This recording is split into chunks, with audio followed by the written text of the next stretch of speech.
para todos os públicos.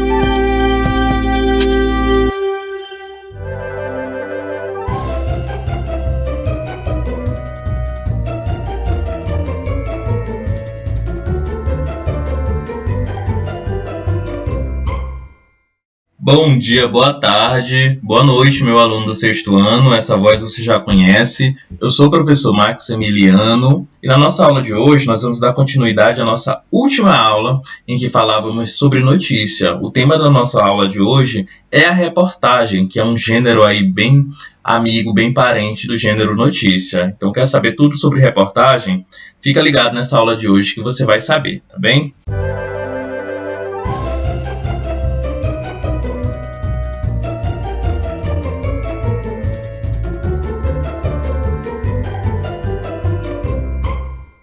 Semana passada nós falávamos sobre como é que as pessoas se informam atualmente, né? Vários fatos ocorrem todos os dias do mundo e alguns deles tornam-se conhecidos pelo público ao serem veiculados em jornais impressos e virtuais. Nas imagens que vocês estão vendo os meios mais comuns por quais as pessoas se informam, que é o jornal impresso, né, que cada vez mais vem desaparecendo, mas a gente ainda encontra em algumas bancas de revista. O jornal da TV, como o Jornal Nacional, que é um dos jornais mais importantes do nosso país. E também temos a internet. Hoje em dia, as notícias estão na internet, em sites como G1, R7, UOL. Então, são diversos os meios pelos quais nós podemos obter informações e saber o que acontece no mundo. Os veículos de informação e o seu público, né? Nós temos aí segmentos específicos de veículos de informação voltados para um público específico. Nós temos aí Jornal da Moda, especializado em notícias sobre a moda, o Globo Esporte, que é um programa aí jornalístico especializado em notícias de esporte, o Dia Rural, uma página da internet especializada em notícias do agronegócio. E nós temos aí um jornal que vocês acompanham, que é o JMTV, na TV Mirante, e que fala de notícias ali do Maranhão, né? Notícias regionais. Então são veículos com públicos diferentes, aliás, são veículos destinados a públicos diferentes, e se você tem interesse em notícias do agronegócio, você pode acessar essa página. Se você tem notícias por esporte, pode assistir esse programa e assim sucessivamente. O jornalismo e os gêneros textuais, né? O campo jornalístico engloba diversos gêneros textuais que costumam ser confundidos em relação ao seu emprego e função informativa. Nós temos aí no universo jornalístico, né, que forma um campo, né, repleto de textos específicos. Nós temos a notícia, né, nós temos os classificados, nós temos as reportagens. Então, são gêneros ali muito próximos, né, que mantêm uma relação de proximidade, mas que nós vamos estudar no decorrer desse ano letivo, cada um deles de uma forma particularizada, né? E o gênero escolhido de hoje é a reportagem. Mas antes, a gente precisa saber a diferença de notícia para reportagem. Vocês viram na semana passada sobre notícia. Nessa semana nós vamos falar de reportagem. E o caso mais comum envolve as definições. É preciso saber primeiramente a diferença entre notícia e reportagem para poder aprender a produzir esses gêneros que são irmãos, mas cada um deles possui características específicas. Geralmente é muito comum que os alunos confundam a diferença entre notícia e reportagem. Mas nós estamos aqui para elucidar essas diferenças.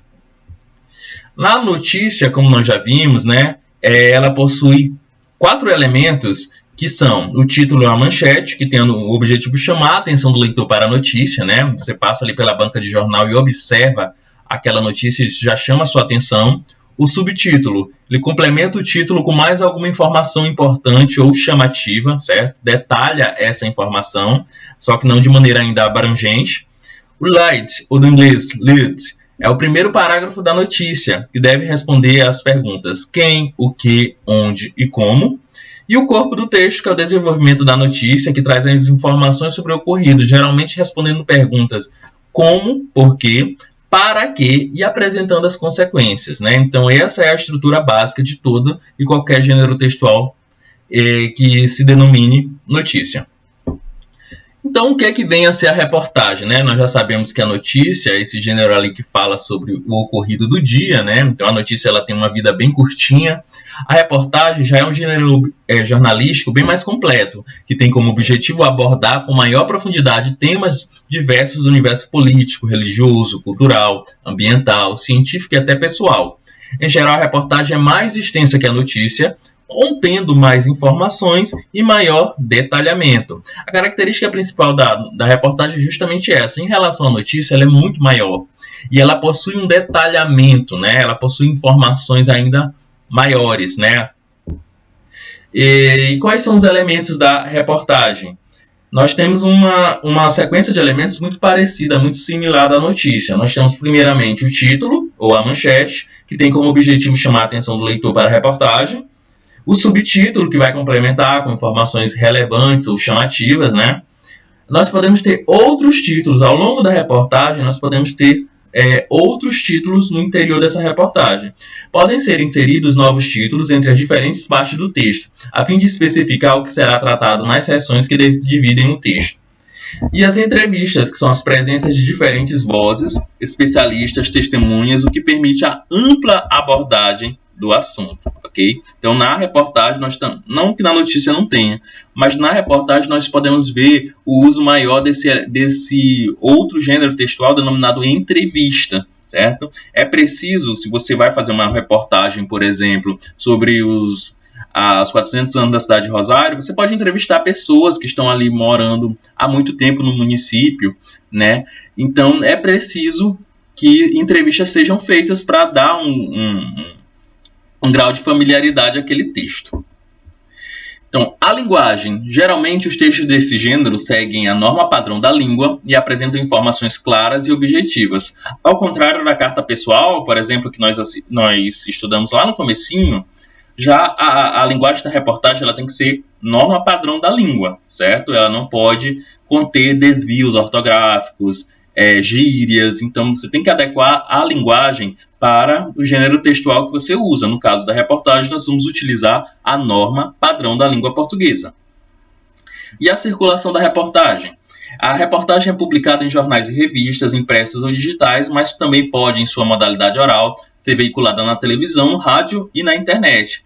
Aí eu trouxe 2 exemplos de 2 programas específicos que trazem reportagem. Quanto o Jornal Nacional, como nós vimos, traz notícias, não que não possa trazer reportagens, mas o foco do Jornal Nacional ali é trazer notícias. Já jornais da televisão, aliás, Globo Repórter e Repórter Record Investigação trazem reportagens. A primeira ali geralmente traz reportagens sobre cultura de outros países, sobre a natureza, né, a vegetação, a fauna e flora de um determinado espaço, geralmente do Brasil. Já o Repórter Record Investigação traz uma reportagem aí sobre crimes que aconteceram que abalaram a sociedade brasileira. Okay? Complexidade da reportagem. Para fazer uma reportagem é necessário mais entendimentos, informações, dados e elaborações mais complexas. Quem produz esse tipo de texto deve atentar-se aos detalhes, às construções frasais e tratar o assunto com profundo conhecimento, com a liberdade de criar interpretações sobre a temática, né? Então, para fazer uma reportagem é necessário uma pesquisa muito, mas muito intensa sobre aquele tema para que não se falem besteiras, né? Então, a reportagem, ela geralmente vai tratar aquele tema de uma forma histórica, vai trazer, se você vai fazer uma reportagem, por exemplo, sobre a cidade de Rosário, é necessário que você busque informações com pessoas mais velhas, com livros, com documentos, na prefeitura, no governo do estado, enfim, onde puder ter informações sobre Rosário. Então, numa perspectiva histórica, né? É necessário um profundo conhecimento sobre essa temática, para que você possa, porque a reportagem ela é capaz de influenciar decisões, né? Influenciar opiniões das pessoas. Então, é necessário que você tenha um profundo conhecimento sobre aquele assunto, de modo a não falar bobagens, tá? A reportagem tem que ser aquele texto mesmo com o efeito de ser completo, com muitas informações a respeito daquela temática, ok? Já que o leitor vai passar várias horas, ou o espectador, no caso da reportagem na TV, então ele precisa sentir que teve muitas informações a respeito daquele assunto, ok? A fala de especialistas na reportagem. O objetivo ao apresentar a fala dos especialistas objetiva-se validar o que está sendo informado. Por isso, o uso de aspas para reproduzir a fala dos entrevistados é frequente, né? Então, hoje, especialistas ainda discutem sobre a necessidade de um novo programa em nível nacional de auxílio emergencial. O auxílio emergencial resolve problemas da economia e corrige injustiças sociais, o que contribui para a superação desse momento, ok? Então, essas aspas, elas introduzem as falas dos especialistas nas reportagens, ok? Quando se quer reproduzir uma fala que não é do autor da reportagem, né? Não é do texto, no corpo do texto, e sim uma fala de um terceiro, é necessário trazer as aspas, abrindo e fechando a fala do especialista ou da pessoa que está falando. Esses colchetes com esses 3 pontinhos, que vocês devem estar com dúvida, significa dizer que foram suprimidas trechos daquela fala. Às vezes o especialista ele fala muita coisa, e a pessoa que está produzindo a reportagem observa que aquilo ali, certos trechos não são interessantes para aquela reportagem. Então ele suprime essas falas de modo a tornar o texto mais conciso, né? Com menos informações, com informações que não sejam as realmente fundamentais para o entendimento daquele assunto. Ok? Então, sabendo disso, vocês vão responder nesta semana a lição 7, no livro A Prova Brasil, que é sobre reportagem. Vocês vão fazer da questão 1 até a questão 11, tá? Da página 38 até a 42, livro do 6º ano. Se tiver alguma dúvida, não deixe de perguntar para o seu professor. Corre lá para o grupo do WhatsApp, pergunta, porque é necessário que você conheça esse livro, né? Você responda esse livro todo, até o final do ano eu quero ver esse livro todinho respondido, tá? Então as nossas aulas estão pela TV Rosário, elas são justamente para que você tome um norte sobre o assunto que nós estamos falando e consiga resolver as atividades do nosso livro, tá bom? E tire 10, eu quero só ver 10, tá? Então, sabendo disso, é a hora da nossa leitura e a hora das nossas atividades, né? Eu trouxe uma reportagem de uma revista que eu gosto muito, eu sempre leio, que é a Super Interessante. Ela produziu uma reportagem em outubro de 2019 sobre o smartphone, né? O celular, que nós passamos o dia todinho, né? Hoje em dia, com o celular nas mãos, ela produziu uma reportagem comparando o smartphone com um novo cigarro, né? Com um vício. Então vamos ler trechos dessa reportagem, até porque se eu trouxer essa reportagem inteira, teria aí mais de 1 hora de aula, né? Porque é uma reportagem muito extensa e a gente ainda ia discutir e daria mais de 1 hora de aula. Vamos lá? Smartphone, o novo cigarro. Aí é o título. Aí vamos lá para o subtítulo.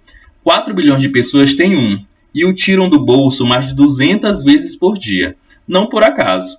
Entenda como as gigantes da tecnologia utilizam estratégias da psicologia, da neurologia e até dos cassinos para transformar o celular no objeto mais viciante que já existiu. Aí nós temos informações sobre o texto, quem escreve, né, quem é o autor dessa reportagem, do design, quem é responsável pelas imagens e as ilustrações também. Fumar era normal. As pessoas acendiam o primeiro cigarro logo ao acordar e repetiam o gesto dezenas de vezes durante o dia, em absolutamente todos os lugares. Lojas, restaurantes, escritórios, consultórios, aviões. Tinha gente que fumava até no chuveiro. Ficar sem cigarro, nem pensar. Tanto que ir sozinho comprar um maço para o pai ou a mãe na padaria da esquina era um rito de passagem para muitas crianças. O cigarro estava na TV, nos filmes, na música, na propaganda. 30 a 40% da população, dependendo do país, fumava. O cigarro foi, em termos absolutos, a coisa mais viciante que a humanidade já inventou. Hoje ele é execrado, com razão, e cenários assim são difíceis até de imaginar. Olhamos para trás e nos surpreendemos ao perceber como as pessoas se deixavam escravizar aos bilhões por algo tão nocivo. Enquanto fazemos isso, porém, vamos sendo dominados por um vício ainda mais onipresente, o smartphone.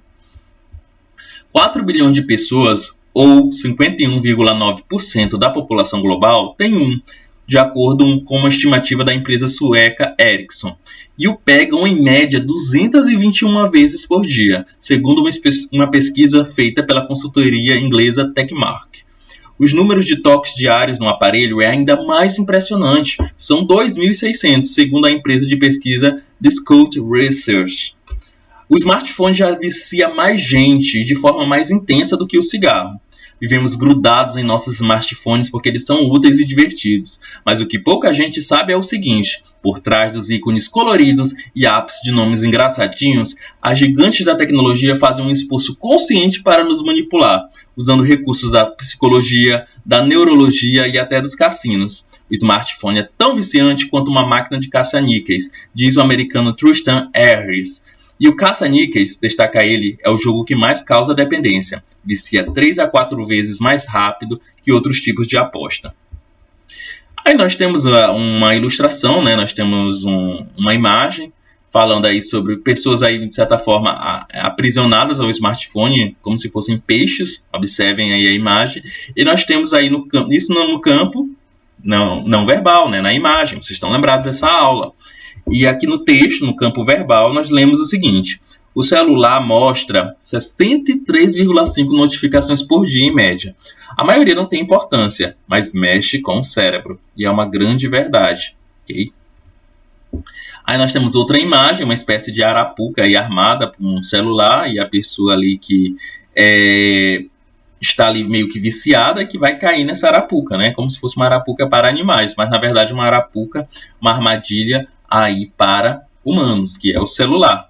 Então nós temos aí no campo verbal: os apps passam a provocar emoções negativas após 10 a 30 minutos de uso diário, mas aí já é tarde demais. E é verdade. Ok?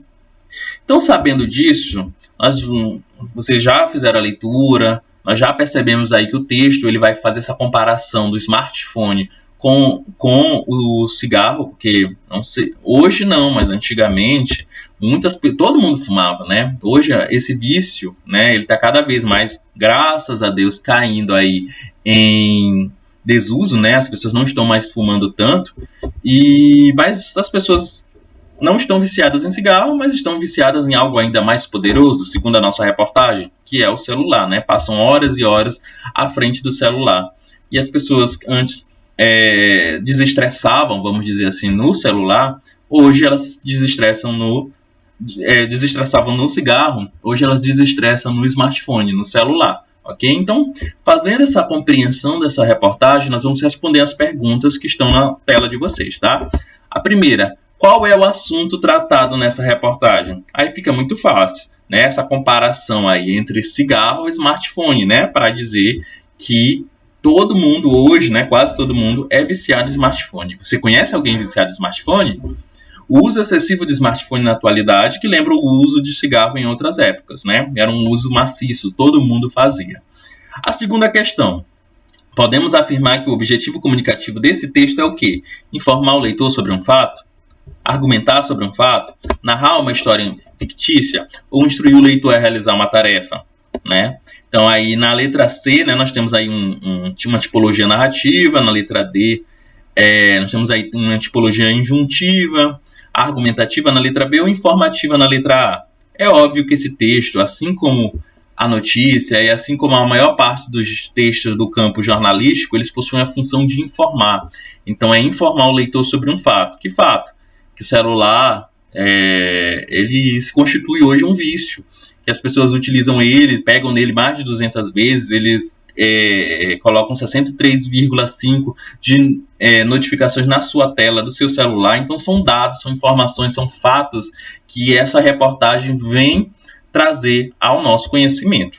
Na terceira questão: segundo o texto, que objeto viciou mais na história da humanidade? Qual foi o objeto que viciou mais na história da humanidade? O cigarro ou o celular? O smartphone. Aí nós temos um trecho que ele fala o seguinte: o smartphone já vicia mais gente de forma mais intensa do que o cigarro. Ele fala que realmente o cigarro ele foi vamos dizer assim, um objeto em que as pessoas estavam muito viciadas. Porém, ele vai fazendo essa análise, né, vai formando a tua opinião para dizer que hoje o smartphone ele já superou o cigarro. Então, que o smartphone ele vicia muito mais gente que o cigarro. Por que no texto, na quarta questão, há recorrência de números? Por quê? Pois esses números eles vão representar dados informativos que possuem caráter de veracidade ao texto lido. Então, textos de divulgação, né, que informam fatos, que informam sobre situações aí que nós queremos saber, eles vêm repletos assim, de números, de informações que trazem um caráter de verdadeiro a esse texto, ok?